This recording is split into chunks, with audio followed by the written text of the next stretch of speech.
قرآن پارہ 18 سورہ المومنون۔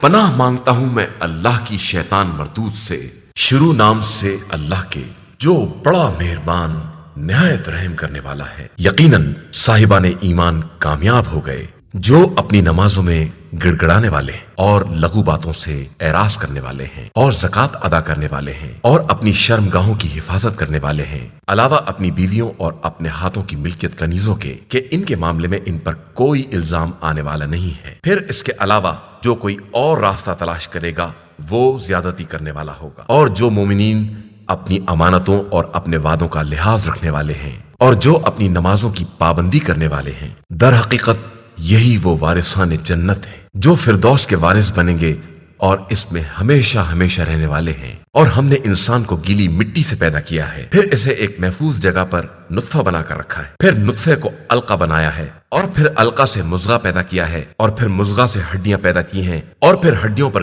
گوشت چڑھایا ہے، پھر ہم نے اسے ایک دوسری مخلوق بنا دیا ہے۔ تو کس قدر بابرکت ہے وہ خدا جو سب سے بہتر خلق کرنے والا ہے۔ پھر اس کے بعد تم سب مر جانے والے ہو، پھر اس کے بعد تم روز قیامت دوبارہ اٹھائے جاؤ گے، اور ہم نے تمہارے اوپر تہ بتہ 7 آسمان بنائے ہیں، اور ہم اپنی مخلوقات سے غافل نہیں ہیں۔ اور ہم نے آسمان سے ایک مخصوص مقدار میں پانی نازل کیا ہے اور پھر اسے زمین میں ٹھہرا دیا ہے، جبکہ ہم اس کے واپس لے جانے پر بھی قادر ہیں۔ پھر ہم نے اس پانی سے تمہارے لیے خرمے اور انگور کے باغات پیدا کیے ہیں جن میں بہت زیادہ میوے پائے جاتے ہیں، اور تم انہی میں سے کچھ کھا بھی لیتے ہو۔ اور وہ درخت پیدا کیا ہے جو طور سینا میں پیدا ہوتا ہے، اس سے تیل بھی نکلتا ہے اور وہ کھانے والوں کے لیے سالن بھی ہے۔ اور بے شک تمہارے لیے ان جانوروں میں بھی عبرت کا سامان ہے کہ ہم ان کے شکم میں سے تمہارے سیراب کرنے کا انتظام کرتے ہیں، اور تمہارے لیے ان میں بہت سے فوائد ہیں، اور ان میں سے بھی تم کھاتے ہو، اور تمہیں ان جانوروں پر اور کشتیوں پر سوار کیا جاتا ہے۔ اور ہم نے نوح کو ان کی قوم کی طرف بھیجا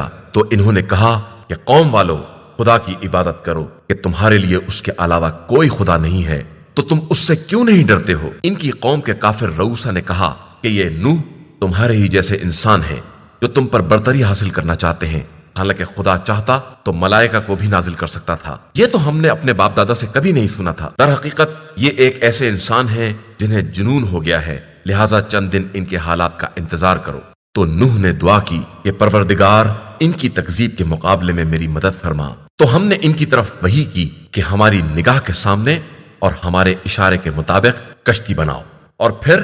جب ہمارا حکم آ جائے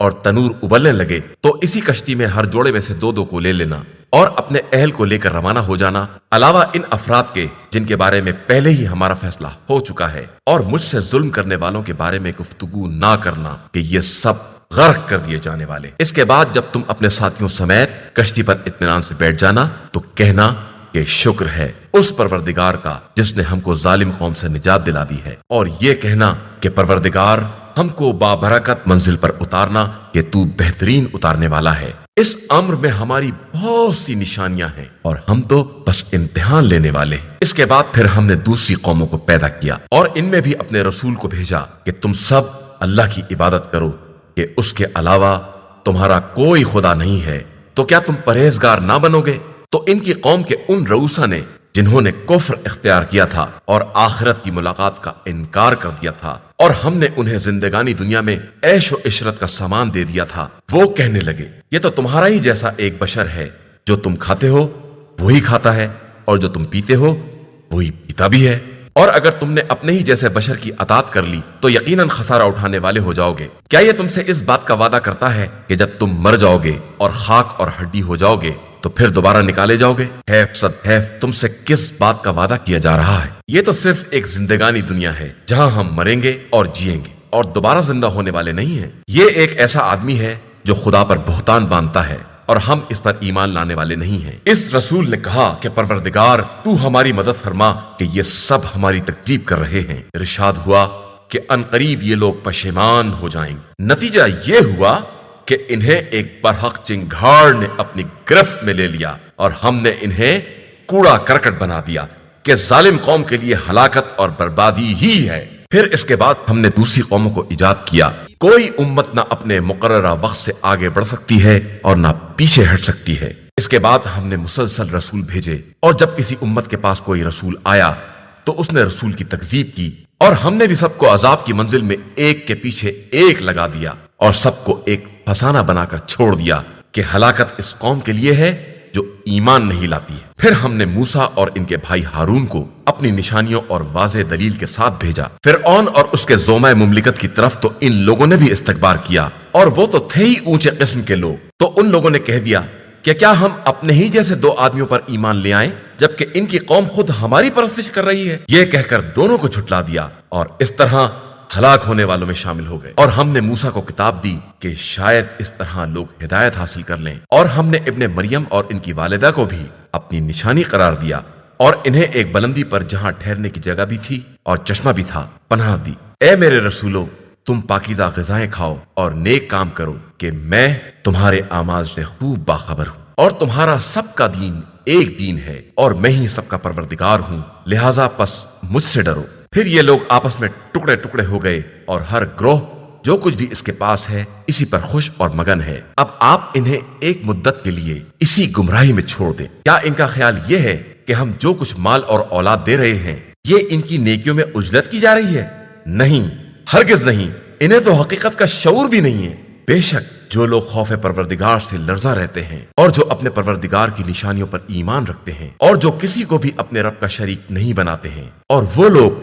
جو بقدر امکان راہ خدا میں دیتے رہتے ہیں اور انہیں یہ خوف لگا رہتا ہے کہ پلٹ کر اسی کی بارگاہ میں جانے والے ہیں، یہی وہ لوگ ہیں جو نیکیوں میں سبقت کرنے والے ہیں اور سب کے آگے نکل جانے والے۔ اور ہم کسی نفس کو اس کی وسعت سے زیادہ تکلیف نہیں دیتے ہیں، اور ہمارے پاس وہ کتاب ہے جو حق کے ساتھ بولتی ہے، اور ان پر کوئی ظلم نہیں کیا جاتا ہے، بلکہ ان کے قلوب اس کی طرف سے بالکل جہالت میں ڈوبے ہوئے ہیں، اور ان کے پاس دوسرے قسم کے اعمال ہیں جنہیں وہ انجام دے رہے ہیں، یہاں تک کہ جب ہم نے ان کے مالداروں کو عذاب کی گرفت میں لے لیا تو اب سب فریاد کر رہے ہیں، اب آج واویلا نہ کرو، آج ہماری طرف سے کوئی مدد نہیں کی جائے گی۔ جب ہماری آیتیں تمہارے سامنے پڑھی جاتی تھیں تو تم الٹے پاؤں واپس چلے جا رہے تھے، اکڑتے ہوئے اور قصہ کہتے اور بکتے ہوئے۔ کیا ان لوگوں نے ہماری بات پر غور نہیں کیا؟ یا ان کے پاس کوئی چیز آ گئی ہے جو ان کے باپ دادا کے پاس بھی نہیں آئی تھی؟ یا انہوں نے اپنے رسول کو پہچانا ہی نہیں ہے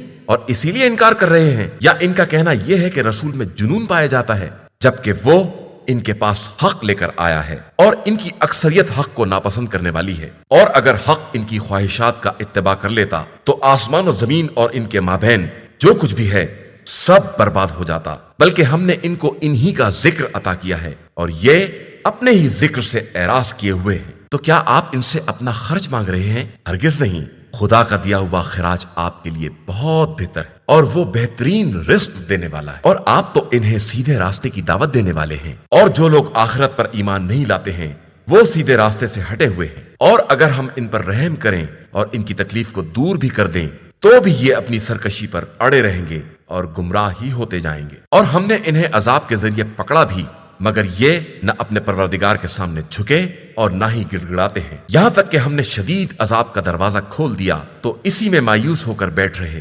وہی خدا ہے جس نے تمہارے لیے کان اور آنکھیں اور دل بنائے ہیں، مگر تم بہت کم شکریہ ادا کرتے ہو، اور اسی نے تمہیں ساری زمین میں پھیلا دیا ہے اور اسی کی بارگاہ میں تم اکٹھا کیے جاؤ گے۔ وہی وہ ہے جو حیات و موت کا دینے والا ہے، اور اسی کے اختیار میں دن اور رات کی آمد رفت ہے، تو تم عقل کیوں نہیں استعمال کرتے ہو؟ بلکہ ان لوگوں نے بھی وہی کہہ دیا جو ان کے پہلے والوں نے کہا تھا کہ اگر ہم مر گئے اور مٹی اور ہڈی ہو گئے تو کیا ہم دوبارہ اٹھائے جانے والے ہیں؟ بے شک ایسا ہی وعدہ ہم سے بھی کیا گیا ہے اور ہم سے پہلے والوں سے بھی کیا گیا ہے، لیکن یہ صرف پرانے لوگوں کی کہانیاں ہیں۔ تو ذرا آپ پوچھئے کہ یہ زمین اور اس کی مخلوقات کس کے لیے ہے؟ اگر تمہارے پاس کچھ بھی علم ہے تو یہ فوراً کہیں گے کہ اللہ کے لیے ہے، تو کہیے کہ پھر سمجھتے کیوں نہیں ہو؟ پھر مزید کہیے کہ ساتوں آسمان اور عرش اعظم کا مالک کون ہے؟ تو یہ پھر کہیں گے کہ اللہ ہی ہے، تو کہیے کہ آخر اس سے ڈرتے کیوں نہیں ہو؟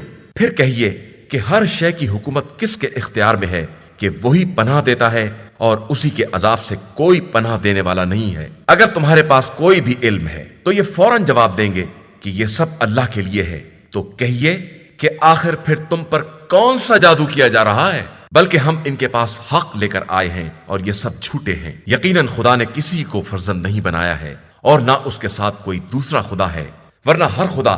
اپنی مخلوقات کو لے کر الگ ہو جاتا اور ہر ایک دوسرے پر برتری کی فکر کرتا اور کائنات تباہ و برباد ہو جاتی۔ اللہ ان تمام باتوں سے پاک و پاکیزہ ہے، وہ حاضر و غائب سب کا جاننے والا ہے اور ان سب کے شرک سے بلند و بالا تر ہے۔ اور آپ کہیے کہ پروردگار اگر جس عذاب کا ان سے وعدہ کیا ہے مجھے دکھا بھی دینا تو پروردگار مجھے اس ظالم قوم کے ساتھ نہ قرار دینا، اور ہم جس عذاب کا ان سے وعدہ کر رہے ہیں اسے آپ کو دکھا دینے کی قدرت بھی رکھتے ہیں، اور آپ برائی کو اچھائی کے ذریعے رفع کیجئے کہ ہم ان کی باتوں کو خوب جانتے ہیں۔ اور کہیے کہ پروردگار میں شیطانوں کے وسوسوں سے تیری پناہ چاہتا ہوں اور اس بات سے پناہ مانگتا ہوں کہ شیاطین میرے پاس آ جائیں، یہاں تک کہ جب ان میں سے کسی کی موت آ گئی تو کہنے لگا کہ پروردگار مجھے پلٹا دے، شاید میں اب کوئی نیک عمل انجام دوں۔ ہرگز نہیں، یہ ایک بات ہے جو یہ کہہ رہا ہے، اور ان کے پیچھے ایک عالم برزخ ہے جو قیامت کے دن تک قائم رہنے والا ہے۔ پھر جب سور پھونکا جائے گا تو نہ رشتہ داریاں ہوں گی اور نہ آپس میں کوئی ایک دوسرے کے حالات پوچھے گا۔ پھر جن کی نیکیوں کا پلہ بھاری ہوگا وہ کامیاب اور نجات پانے والے ہوں گے، اور جن کی نیکیوں کا پلہ ہلکا ہوگا وہ وہی لوگ ہوں گے جنہوں نے اپنے نفس کو خسارے میں ڈال دیا، اور وہ جہنم میں ہمیشہ ہمیشہ رہنے والے ہیں۔ جہنم کی آگ ان کے چہروں کو جھلس دے گی اور وہ اسی میں منہ بنائے ہوئے ہوں گے۔ کیا ایسا نہیں ہے کہ جب ہماری آیتیں تمہارے سامنے پڑھی جاتی تھیں تو تم ان کی تکذیب کیا کرتے تھے؟ وہ لوگ کہیں گے کہ پروردگار ہم پر بدبختی غالب آ گئی تھی اور ہم گمراہ ہو گئے تھے، پروردگار اب ہمیں جہنم سے نکال دے، اس کے بعد دوبارہ گناہ کریں تو ہم واقعی ظالم ہیں۔ ارشاد ہوگا کہ اب اسی میں ذلت کے ساتھ پڑے رہو، بات نہ کرو۔ ہمارے بندوں میں ایک گروہ ایسا بھی تھا جن کا کہنا تھا کہ پروردگار ہم ایمان لائے ہیں لہٰذا ہمارے گناہوں کو معاف کر دے اور ہم پر رحم فرما کہ تو بہترین رحم کرنے والا ہے۔ تو تم لوگوں نے ان کو بالکل مذاق بنا لیا تھا، یہاں تک کہ اس مذاق نے تمہیں ہماری یاد سے بالکل غافل بنا دیا اور تم ان کا مذاق ہی اڑاتے رہ گئے۔ آج کے دن ہم نے ان کو یہ جزا دی ہے کہ وہ سراسر کامیاب ہیں۔ پھر خدا پوچھے گا کہ تم روئے زمین پر کتنے سال رہے؟ وہ جواب دیں گے کہ ایک دن یا اس کا بھی ایک ہی حصہ، اسے تو شمار کرنے والوں سے دریافت کر لے۔ ارشاد ہوگا کہ بے شک تم بہت مختصر رہے ہو اور کاش تمہیں اس کا ادراک ہوتا۔ کیا تمہارا خیال یہ تھا کہ ہم نے تمہیں بیکار پیدا کیا ہے اور تم ہماری طرف پلٹا کر نہیں لائے جاؤ گے؟ بس بلند و بالا ہے وہ خدا جو بادشاہ برحق ہے اور اس کے علاوہ کوئی خدا نہیں ہے، اور وہ عرش کریم کا پروردگار ہے، اور جو اللہ کے ساتھ کسی اور خدا کو پکارے گا جس کی کوئی دلیل بھی نہیں ہے تو اس کا حساب پروردگار کے پاس ہے، اور کافروں کے لیے نجات بہرحال نہیں ہے۔ اور پیغمبر آپ صلی اللہ علیہ وآلہ وسلم کہیے کہ پروردگار میری مغفرت فرما اور مجھ پر رحم کر کہ تو بہترین رحم کرنے والا ہے۔ سورہ النور۔ شروع نام سے اللہ کے جو بڑا مہربان نہایت رحم کرنے والا ہے۔ یہ ایک سورہ ہے جسے ہم نے نازل کیا ہے اور فرض کیا ہے، اور اس میں کھلی ہوئی نشانیاں نازل کی ہیں کہ شاید تم لوگ نصیحت حاصل کر سکو۔ زناکار عورت اور زناکار مرد دونوں کو 100 کوڑے لگاؤ، اور خبردار دین خدا کے معاملے میں کسی کی مروت کا شکار نہ ہو جانا اگر تمہارا ایمان اللہ اور روز آخرت پر ہے۔ اور اس سزا کے وقت مومنین کی ایک جماعت کو حاضر رہنا چاہیے۔ زانی مرد زانیہ یا مشرکہ عورت ہی سے نکاح کرے گا، اور زانیہ عورت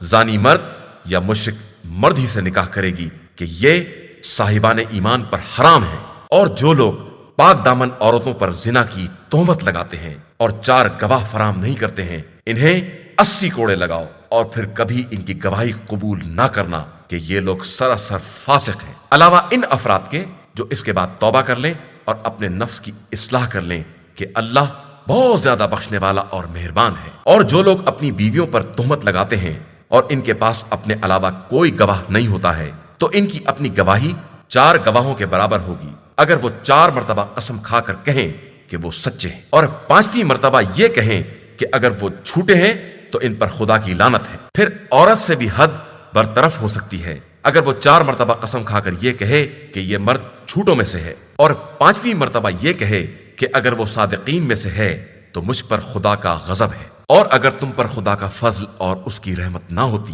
اور وہ توبہ قبول کرنے والا صاحب حکمت نہ ہوتا تو اس تہمت کا انجام بہت برا ہوتا۔ بے شک جن لوگوں نے زنا کی تہمت لگائی وہ تمہیں میں سے ایک گروہ تھا، تم اسے اپنے حق میں شر نہ سمجھو، یہ تمہارے حق میں خیر ہے، اور ہر شخص کے لیے اتنا ہی گناہ ہے جو اس نے خود کمایا ہے، اور ان میں سے جس نے بڑا حصہ لیا ہے اس کے لیے بڑا عذاب ہے۔ آخر ایسا کیوں نہ ہوا کہ جب تم لوگوں نے اس تہمت کو سنا تھا تو مومنین و مومنات اپنے بارے میں خیر گمان کرتے اور کہتے کہ یہ تو کھلا ہوا بہتان ہے۔ پھر ایسا کیوں نہ ہوا کہ یہ 4 گواہ بھی لے آتے، اور جب گواہ نہیں لے آئے تو یہ اللہ کے نزدیک بالکل جھوٹے ہیں۔ اور اگر خدا کا فضل دنیا و آخرت میں اور اس کی رحمت نہ ہوتی تو جو چرچا تم نے کیا تھا اس میں تمہیں بہت بڑا عذاب گرفت میں لے لیتا۔ جب تم اپنی زبان سے چرچا کر رہے تھے اور اپنے منہ سے وہ بات نکال رہے تھے جس کا تمہیں علم بھی نہیں تھا، اور تم اسے بہت معمولی بات سمجھ رہے تھے، حالانکہ اللہ کے نزدیک وہ بہت بڑی بات تھی۔ اور کیوں نہ ایسا ہوا کہ جب تم لوگوں نے اس بات کو سنا تھا تو کہتے کہ ہمیں ایسی بات کہنے کا کوئی حق نہیں ہے، خدایا تو پاک و بے نیاز ہے، اور یہ بہت بڑا بہتان ہے۔ اللہ تم کو نصیحت کرتا ہے کہ اگر تم صاحب ایمان ہو تو اب ایسی حرکت دوبارہ ہرگز نہ کرنا، اور اللہ تمہارے لیے اپنی نشانیوں کو واضح کر کے بیان کرتا ہے، اور وہ صاحب علم بھی ہے اور صاحب حکمت بھی ہے۔ جو لوگ یہ چاہتے ہیں کہ صاحبان ایمان میں بدکاری کا چرچا پھیل جائے، ان کے لیے بڑا دردناک عذاب ہے، دنیا میں بھی اور آخرت میں بھی، اور اللہ سب کچھ جانتا ہے، صرف تم نہیں جانتے ہو۔ اور اگر اللہ کا فضل اور اس کی رحمت تمہارے شامل حال نہ ہوتی اور وہ شفیق اور مہربان نہ ہوتا، ایمان والو شیطان کے نقش قدم پر نہ چلنا، کہ جو شیطان کے قدم بقدم چلے گا اسے شیطان ہر طرح کی برائی کا حکم دے گا۔ اور اگر تم پر اللہ کا فضل اور اس کی رحمت نہ ہوتی تو تم میں کوئی بھی پاک باز نہ ہوتا، لیکن اللہ جسے چاہتا ہے پاک و پاکیزہ بنا دیتا ہے، اور وہ ہر ایک کی سننے والا اور ہر ایک کے حال دل کا جاننے والا ہے۔ اور خبردار، تم میں سے کوئی شخص بھی جسے خدا نے فضل اور وسعت عطا کی ہے یہ قسم نہ کھا لے کہ قرابت داروں اور مسکینوں اور راہ خدا میں ہجرت کرنے والوں کے ساتھ کوئی سلوک نہ کرے گا۔ ہر ایک کو معاف کرنا چاہیے اور درگزر کرنا چاہیے۔ کیا تم یہ نہیں چاہتے ہو کہ خدا تمہارے گناہوں کو بخش دے؟ اور اللہ بے شک بڑا بخشنے والا اور مہربان ہے۔ یقیناً جو لوگ پاک باز اور بے خبر مومن عورتوں پر تہمت لگاتے ہیں ان پر دنیا اور آخرت دونوں جگہ لعنت کی گئی ہے، اور ان کے لیے عذاب عظیم ہے۔ قیامت کے دن ان کے خلاف ان کی زبانیں اور ان کے ہاتھ پاؤں سب گواہی دیں گے کہ یہ کیا کر رہے تھے۔ اس دن خدا سب کو پورا پورا بدلہ دے گا، اور لوگوں کو معلوم ہو جائے گا کہ خدا یقیناً برحق اور حق کا ظاہر کرنے والا ہے۔ خبیث چیزیں خبیث لوگوں کے لیے ہیں، اور خبیث افراد خبیث باتوں کے لیے ہیں، اور پاکیزہ باتیں پاکیزہ لوگوں کے لیے ہیں، اور پاکیزہ افراد پاکیزہ باتوں کے لیے ہیں۔ یہ پاکیزہ لوگ خبیث لوگوں کے اتہامات سے پاک و پاکیزہ ہیں، اور ان کے لیے مغفرت اور باعزت رزق ہے۔ ایمان والو خبردار، اپنے گھروں کے علاوہ کسی کے گھر میں داخل نہ ہونا جب تک کہ صاحب خانہ سے اجازت نہ لے لو اور انہیں سلام نہ کر لو، یہی تمہارے حق میں بہتر ہے کہ شاید تم اس سے نصیحت حاصل کر سکو۔ پھر اگر گھر میں کوئی نہ ملے تو اس وقت تک داخل نہ ہونا جب تک اجازت نہ مل جائے، اور اگر تم سے کہا جائے کہ واپس چلے جاؤ تو واپس چلے جانا، کہ یہی تمہارے لیے زیادہ پاکیزہ امر ہے، اور اللہ تمہارے اعمال سے خوب باخبر ہے۔ تمہارے لیے کوئی حرج نہیں ہے کہ تم ایسے مکانات میں جو غیر آباد ہیں اور جن میں تمہارا کوئی سامان ہے داخل ہو جاؤ، اور اللہ اس کو بھی جانتا ہے جس کا تم اظہار کرتے ہو، اور اس کو بھی جانتا ہے جس کی تم پردہ پوشی کرتے ہو۔ اور پیغمبر آپ صلی اللہ علیہ وآلہ وسلم مومنین سے کہہ دیجئے کہ اپنی نگاہوں کو نیچی رکھیں اور اپنی شرمگاہوں کی حفاظت کریں، کہ یہی زیادہ پاکیزہ بات ہے، اور بے شک اللہ ان کے کاروبار سے خوب باخبر ہے۔ اور مومنات سے کہہ دیجئے کہ وہ بھی اپنی نگاہوں کو نیچا رکھیں اور اپنی عفت کی حفاظت کریں اور اپنی زینت کا اظہار نہ کریں، علاوہ اس کے جو از خود ظاہر ہے، اور اپنے دوپٹے کو اپنے گریبان پر رکھیں، اور اپنی زینت کو اپنے باپ دادا، شوہر کے باپ دادا، اپنی اولاد اور اپنے شوہر کی اولاد، اپنے بھائی اور بھائیوں کی اولاد اور بہنوں کی اولاد، اور اپنی عورتوں اور اپنے غلام اور کنیزوں، اور ایسے تابع افراد جن میں عورت کی طرف سے کوئی خواہش نہیں رہ گئی ہے، اور وہ بچے جو عورتوں کے پردے کی بات سے کوئی سروکار نہیں رکھتے ہیں، ان سب کے علاوہ کسی پر ظاہر نہ کریں، اور خبردار اپنے پاؤں پٹک کر نہ چلیں کہ جس زینت کو چھپائے ہوئے ہیں اس کا اظہار ہو جائے۔ اور صاحبان ایمان، تم سب اللہ کی بارگاہ میں توبہ کرتے رہو کہ شاید اسی طرح تمہیں فلاح اور نجات حاصل ہو جائے، اور اپنے غیر شادی شدہ آزاد افراد اور اپنے غلاموں اور کنیزوں میں سے باصلاحیت افراد کے نکاح کا اہتمام کرو کہ اگر وہ فقیر بھی ہوں گے تو خدا اپنے فضل و کرم سے انہیں مالدار بنا دے گا کہ خدا بڑی وسعت والا اور صاحب علم ہے۔ اور جو نکاح کی وسعت نہیں رکھتے ہیں وہ بھی اپنی عفت کا تحفظ کریں یہاں تک کہ خدا اپنے فضل سے انہیں غنی بنا دے۔ اور جو غلام و کنیز مکاتبت کے طلبگار ہیں، ان میں خیر دیکھو تو ان سے مکاتبت کر لو، بلکہ جو مال خدا نے تمہیں دے رکھا ہے اس میں سے کچھ حصہ انہیں بھی دے دو۔ اور خبردار اپنی کنیزوں کو اگر وہ پاک دامنی کی خواہش مند ہیں تو زنا پر مجبور نہ کرنا کہ ان سے زندگانی دنیا کا فائدہ حاصل کرنا چاہو، کہ جو بھی انہیں مجبور کرے گا خدا مجبوری کے بعد ان عورتوں کے حق میں بہت زیادہ بخشنے والا اور مہربان ہے۔ اور ہم نے تمہاری طرف اپنی کھلی ہوئی نشانیاں اور تم سے پہلے گزر جانے والوں کی مثال اور صاحبان تقوی کے لیے نصیحت کا سامان نازل کیا ہے۔ اللہ آسمانوں اور زمین کا نور ہے، اس کے نور کی مثال اس طاق کی ہے جس میں چراغ ہو، اور چراغ شیشے کی قندیل میں ہو، اور قندیل ایک جگمگاتے ستارے کے مانند ہو جو زیتون کے بابرکت درخت سے روشن کیا جائے، جو نہ مشرق والا ہو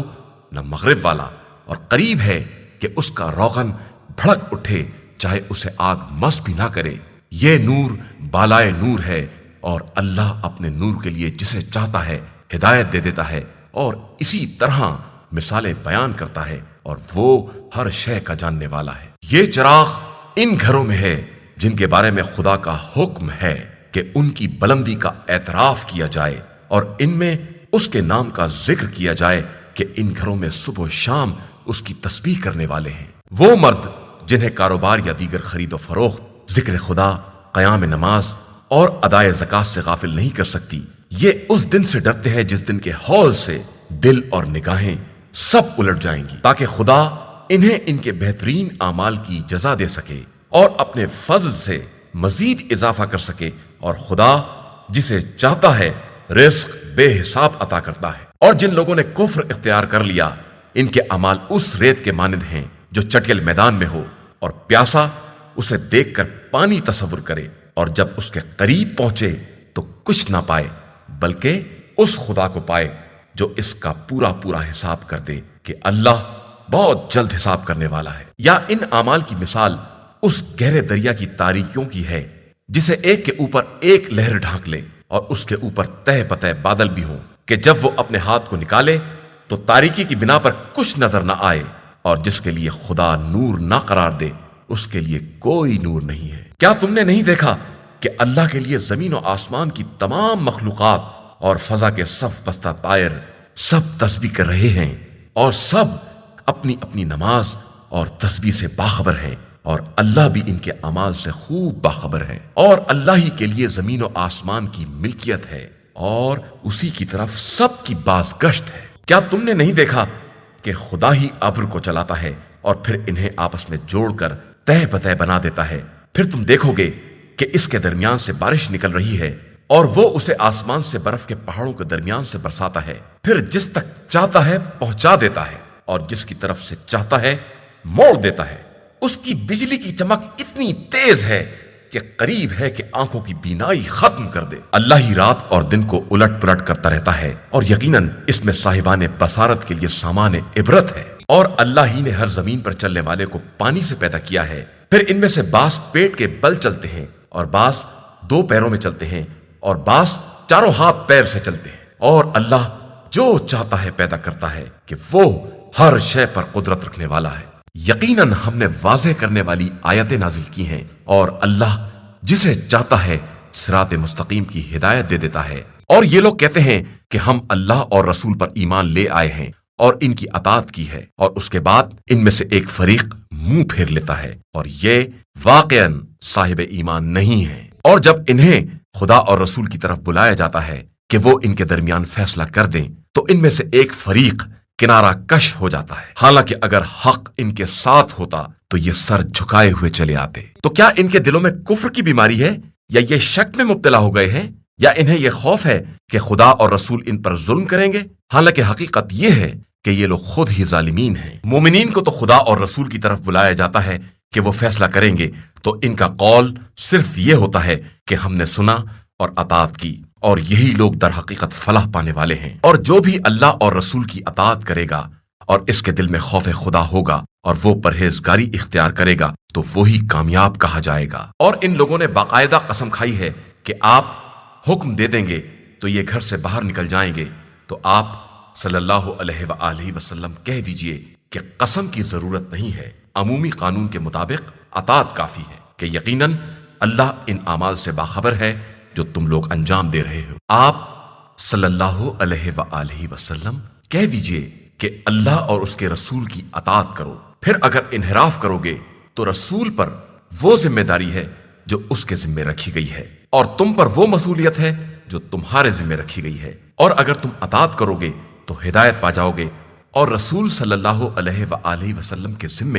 واضح تبلیغ کے سوا اور کچھ نہیں ہے۔ اللہ نے تم میں سے صاحبان ایمان و عمل صالح سے وعدہ کیا ہے کہ انہیں روئے زمین میں اسی طرح اپنا خلیفہ بنائے گا جس طرح پہلے والوں کو بنایا ہے، اور ان کے لیے اس دین کو غالب بنائے گا جسے ان کے لیے پسندیدہ قرار دیا ہے، اور ان کے خوف کو امن سے تبدیل کر دے گا کہ وہ سب صرف میری عبادت کریں گے اور کسی طرح کا شرک نہ کریں گے، اور اس کے بعد بھی کوئی کافر ہو جائے تو در حقیقت وہی لوگ فاسق اور بد کردار ہیں۔ اور نماز قائم کرو، زکوٰۃ ادا کرو، اور رسول صلی اللہ علیہ وآلہ وسلم کی اطاعت کرو کہ شاید اسی طرح تمہارے حال پر رحم کیا جائے۔ خبردار یہ خیال نہ کرنا کہ کفر اختیار کرنے والے زمین میں ہم کو عاجز کر دینے والے ہیں، ان کا ٹھکانہ جہنم ہے اور وہ بدترین انجام ہے۔ ایمان والو، تمہارے غلام و کنیز اور وہ بچے جو ابھی سن بلوغ کو نہیں پہنچے ہیں، ان سب کو چاہیے کہ تمہارے پاس داخل ہونے کے لیے 3 اوقات میں اجازت لیں، نماز صبح سے پہلے اور دوپہر کے وقت جب تم کپڑے اتار کر آرام کرتے ہو، اور نماز عشاء کے بعد۔ یہ 3 اوقات پردے کے ہیں۔ اس کے بعد تمہارے لیے یا ان کے لیے کوئی حرج نہیں ہے کہ ایک دوسرے کے پاس چکر لگاتے رہیں، کہ اللہ اسی طرح اپنی آیتوں کو واضح کر کے بیان کرتا ہے، اور بے شک اللہ ہر شے کا جاننے والا اور صاحب حکمت ہے۔ اور جب تمہارے بچے حد بلوغ کو پہنچ جائیں تو وہ بھی اسی طرح اجازت لیں جس طرح پہلے والے اجازت لیا کرتے تھے۔ پروردگار اسی طرح تمہارے لیے اپنی آیتوں کو واضح کر کے بیان کرتا ہے کہ وہ صاحب علم بھی ہے اور صاحب حکمت بھی ہے۔ اور ضعیفی سے بیٹھ رہنے والی عورتیں جنہیں نکاح سے کوئی دلچسپی نہیں ہے، ان کے لیے کوئی حرج نہیں ہے کہ وہ اپنے ظاہری کپڑوں کو الگ کر دیں، بشرطے کہ زینت کی نمائش نہ کریں، اور وہ بھی عفت کا تحفظ کرتی رہیں، کہ یہی ان کے حق میں بھی بہتر ہے، اور اللہ سب کی سننے والا اور سب کا جاننے والا ہے۔ نابینا کے لیے کوئی حرج نہیں ہے، اور لنگڑے آدمی کے لیے بھی کوئی حرج نہیں ہے، اور مریض کے لیے بھی کوئی عیب نہیں ہے، اور خود تمہارے لیے بھی کوئی گناہ نہیں ہے کہ اپنے گھروں سے یا اپنے باپ دادا کے گھروں سے یا اپنی ماں اور نانی دادی کے گھروں سے یا اپنے بھائیوں کے گھروں سے یا اپنی بہنوں کے گھروں سے یا اپنے چچاؤں کے گھروں سے یا اپنی پھپھیوں کے گھروں سے یا اپنے ماموؤں کے گھروں سے یا اپنی خالاؤں کے گھروں سے، یا جن گھروں کی کنجیاں تمہارے اختیار میں ہیں، یا اپنے دوستوں کے گھروں سے کھانا کھا لو۔ اور تمہارے لیے اس میں بھی کوئی حرج نہیں ہے کہ سب مل کر کھاؤ یا متفرق طریقے سے کھاؤ، بس جب گھروں میں داخل ہو تو کم از کم اپنے ہی اوپر سلام کر لو کہ یہ پروردگار کی طرف سے نہایت ہی مبارک اور پاکیزہ تحفہ ہے، اور پروردگار اسی طرح اپنی آیتوں کو واضح طریقے سے بیان کرتا ہے کہ شاید تم عقل سے کام لے سکو۔ مومنین صرف وہ افراد ہیں جو خدا اور رسول صلی اللہ علیہ وآلہ وسلم پر ایمان رکھتے ہوں، اور جب کسی اجتماعی کام میں مصروف ہوں تو اس وقت تک کہیں نہ جائیں جب تک اجازت حاصل نہ ہو جائے۔ بے شک جو لوگ آپ صلی اللہ علیہ وآلہ وسلم سے اجازت حاصل کرتے ہیں وہی اللہ اور رسول پر ایمان رکھتے ہیں، لہذا جب آپ صلی اللہ علیہ وآلہ وسلم سے کسی خاص حالت کے لیے اجازت طلب کریں تو آپ صلی اللہ علیہ وآلہ وسلم جس کو چاہیں اجازت دے دیں، اور ان کے حق میں اللہ سے استغفار بھی کریں کہ اللہ بڑا غفور اور رحیم ہے۔ مسلمانوں، خبردار، رسول صلی اللہ علیہ وآلہ وسلم کو اس طرح نہ پکارو جس طرح آپس میں ایک دوسرے کو پکارتے ہو۔ اللہ ان لوگوں کو خوب جانتا ہے جو تم میں سے خاموشی سے کھسک جاتے ہیں، لہٰذا جو لوگ حکم خدا کی مخالفت کرتے ہیں وہ اس امر سے ڈریں کہ ان تک کوئی فتنہ پہنچ جائے یا کوئی دردناک عذاب نازل ہو جائے۔ اور یاد رکھو کہ اللہ ہی کے لیے زمین و آسمان کی کل کائنات ہے، اور وہ تمہارے حالات کو خوب جانتا ہے، اور جس دن سب اس کی بارگاہ میں پلٹا کر لائے جائیں گے وہ سب کو ان کے اعمال کے بارے میں بتا دے گا کہ وہ ہر شے کا جاننے والا ہے۔ سورہ الفرقان۔ شروع نام سے اللہ کے جو بڑا مہربان نہایت رحم کرنے والا ہے۔ بابرکت ہے وہ خدا جس نے اپنے بندے پر فرقان نازل کیا ہے تاکہ وہ سارے عالمین کے لیے عذاب الہی سے ڈرانے والا بن جائے۔ آسمان و زمین کا سارا ملک اسی کے لیے ہے، اس نے نہ کوئی فرزند بنایا ہے اور نہ کوئی اس کے ملک میں شریک ہے۔ اس نے ہر شے کو خلق کیا ہے اور صحیح اندازے کے مطابق درست بنایا ہے۔ اور ان لوگوں نے خدا کو چھوڑ کر ایسے خدا بنا لیے ہیں جو کسی بھی شے کے خالق نہیں ہیں بلکہ خود ہی مخلوق ہیں، اور خود اپنے واسطے بھی کسی نقصان یا نفع کے مالک نہیں ہیں، اور نہ ان کے اختیار میں موت و حیات یا حشر و نشر ہی ہے۔ اور یہ کفار کہتے ہیں کہ یہ قرآن صرف ایک جھوٹ ہے جسے انہوں نے گڑھ لیا ہے، اور ایک دوسری قوم نے اس کام میں ان کی مدد کی ہے، حالانکہ ان لوگوں نے خود ہی بڑا ظلم اور فریب کیا ہے۔ اور یہ لوگ کہتے ہیں کہ یہ تو صرف اگلے لوگوں کے افسانے ہیں جسے انہوں نے لکھوا لیا ہے، اور وہی صبح و شام ان کے سامنے پڑھے جاتے ہیں۔ آپ صلی اللہ علیہ وآلہ وسلم کہہ دیجئے کہ اس قرآن کو اس نے نازل کیا ہے جو آسمانوں اور زمین کے رازوں سے باخبر ہے، اور یقیناً وہ بڑا بخشنے والا اور مہربان ہے۔ اور یہ لوگ کہتے ہیں کہ اس رسول کو کیا ہو گیا ہے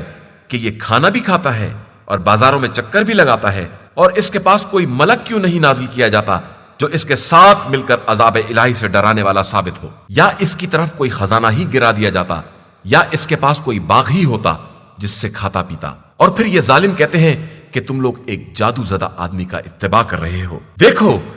ان لوگوں نے تمہارے لیے کیسی کیسی مثالیں بیان کی ہیں، یہ تو بالکل گمراہ ہو گئے ہیں اور اب راستہ نہیں پا سکتے ہیں۔ بابرکت ہے وہ ذات جو اگر چاہے تو تمہارے لیے اس سے بہتر سامان فراہم کر دے، ایسی جنتیں جن کے نیچے نہریں جاری ہوں، اور پھر تمہارے لیے بڑے بڑے محل بھی بنا دے۔ حقیقت یہ ہے کہ ان لوگوں نے قیامت کا انکار کیا ہے، اور ہم نے قیامت کا انکار کرنے والوں کے لیے جہنم مہیا کر دیا ہے۔ جب آتش جہنم ان لوگوں کو دور سے دیکھے گی تو یہ لوگ اس کے جوش و خروش کی آوازیں سنیں گے، اور جب انہیں زنجیروں میں جکڑ کر کسی تنگ جگہ ڈال دیا جائے گا تو وہاں موت کی دہائی دیں گے۔ اس وقت ان سے کہا جائے گا کہ ایک موت کو نہ پکارو بلکہ بہت سی موتوں کو آواز دو۔ پیغمبر آپ صلی اللہ علیہ وآلہ وسلم ان سے پوچھئے کہ یہ عذاب زیادہ بہتر ہے یا وہ ہمیشگی کی جنت جس کا صاحبان تقوی سے وعدہ کیا گیا ہے، اور وہی ان کی جزا بھی ہے اور ان کا ٹھکانہ بھی۔ ان کے لیے وہاں ہر خواہش کا سامان موجود ہے، اور وہ اس میں ہمیشہ رہنے والے ہیں، اور یہ پروردگار کے ذمے ایک لازمی وعدہ ہے۔ اور جس دن بھی خدا ان کو اور ان کے خداؤں کو جنہیں یہ خدا کو چھوڑ کر پکارا کرتے تھے سب کو ایک منزل پر جمع کرے گا اور پوچھے گا کہ تم نے میرے بندوں کو گمراہ کیا تھا یا یہ از خود بھٹک گئے تھے، تو یہ سب کہیں گے کہ تو پاک اور بے نیاز ہے، اور ہمیں کیا حق ہے کہ تیرے علاوہ کسی اور کو اپنا سرپرست بنائیں۔ اصل بات یہ ہے کہ تو نے انہیں اور ان کے بزرگوں کو عزت دنیا عطا کر دی، تو یہ تیری یاد سے غافل ہو گئے، اس لیے کہ یہ ہلاک ہونے والے لوگ ہی تھے۔ دیکھا تم لوگوں نے کہ تمہیں وہ بھی جھٹلا رہے ہیں جنہیں تم نے خدا بنایا تھا، تو اب نہ تم عذاب کو ٹال سکتے ہو اور نہ اپنی مدد کر سکتے ہو، اور جو بھی تم میں سے ظلم کرے گا اسے ہم بڑے سخت عذاب کا مزہ چکھائیں گے۔ اور ہم نے آپ صلی اللہ علیہ وآلہ وسلم سے پہلے بھی جن رسولوں کو بھیجا ہے وہ بھی کھانا کھایا کرتے تھے اور بازاروں میں چلتے تھے، اور ہم نے بعض افراد کو بعض کے لیے وجہ آزمائش بنا دیا ہے۔ تو مسلمانوں کیا تم صبر کر سکو گے جبکہ تمہارا پروردگار بہت بڑی بصیرت رکھنے والا ہے؟